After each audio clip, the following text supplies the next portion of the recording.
মৌলানা দেলোয়ার হোসেন সাঈদীর জন্য দুনিয়ায় কি কোনো দেশ ছিল না? মতিউর রহমান নিজামী রাহিমাহুল্লাহর জন্য কোনো দেশ ছিল না? আমাদের আইকন মাতার তাজ অধ্যাপক গোলাম আজম রাহিমাহুল্লাহর জন্য কোনো দেশ ছিল না? বহু দেশ আমাদের কাছে প্রস্তাব দিয়েছে, এরা শুধু তোমাদের দেশের সম্পদ নয়, এরা বিশ্বের মুসলমানদের সম্পদ, তোমরা আমাদের জন্য কিছুদিনের জন্য তাদেরকে দিয়ে দাও। আমরা তাদেরকে জবাব দিয়েছি, আপনাদের আন্তরিকতায় আমরা মুগ্ধ, ভালোবাসায় মুগ্ধ। আপনারা দোয়া করতে থাকেন, যতদিন আল্লাহ হায়াত দিয়েছেন তারা যেন মর্যাদার সাথে এই দেশে থাকতে পারেন। কিছু নপুংসক বলে মর্যাদা আল্লাহ যারে দেয় তাকে জেলে যাওয়া লাগে। আরে তোমরা তো আগে বলেছিলে, এখন তোমাদের ব্যাপারে আমরা কি বলবো একটু বলো তো? আমরা ওটা বলতে চাই না। এরা বিবেকহীন, বুবা, বেওকুফ। আল্লাহর নবীরা জেল কেটেছেন, তো নবীর উম্মতদের সেই সুন্নত পালন করতে হবে না? আমাদের নবী কিন্তু একজন না, আমরা এক নবীর উম্মত, কিন্তু আল্লাহ সমস্ত নবীরা আমাদের নবী।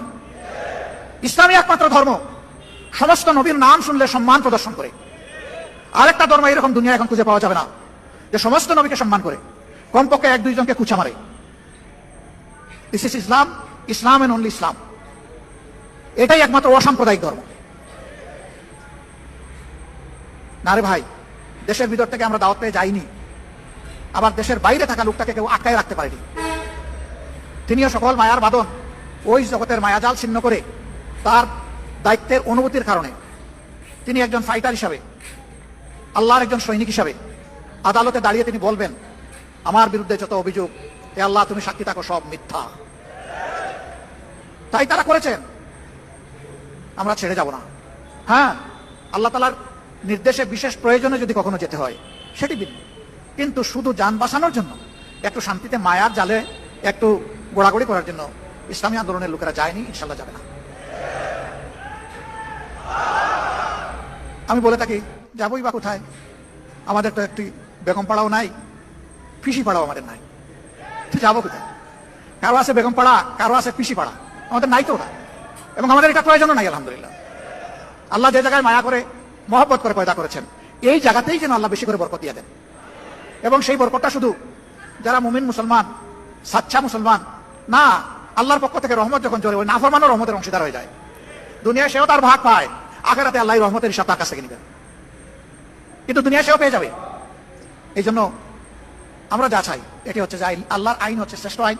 আজ পর্যন্ত কারো বলার দুঃসাহস হয় নাই যে আল্লাহর আইনের চাইতে জমিনের উপরে কোনো শ্রেষ্ঠ আইন আছে, এবং কিয়ামত পর্যন্ত এটা কেউ বলতে পারবে না। যত বড় দার্শনিক হোক, কেউ বলতে পারবে না। তো শ্রেষ্ঠ আইন যেখানে আছে সেখানে শ্রেষ্ঠ আইনের প্রয়োগটাই আমরা চাচ্ছি, এর বেশি কিছু চাই না। ভয় দেখানো হয়, যদি কোরআনের আইন চালু হয় তাহলে মা বোনরা তো ঘর থেকে বের হতে পারবেন না।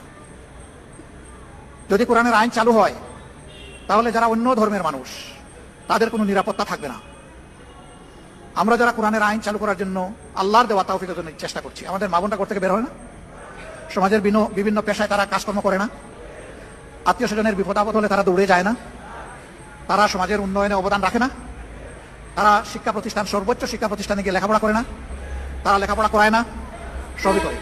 রাসূল করিম সাল্লাল্লাহু আলাইহি ওয়াসাল্লাম এই সব কিছুর সুযোগ যত সাহাবিয়া ছিলেন, উম্মাহাতুল মুসলিমিন ছিলেন, সবার জন্য খুলে দিয়েছিলেন।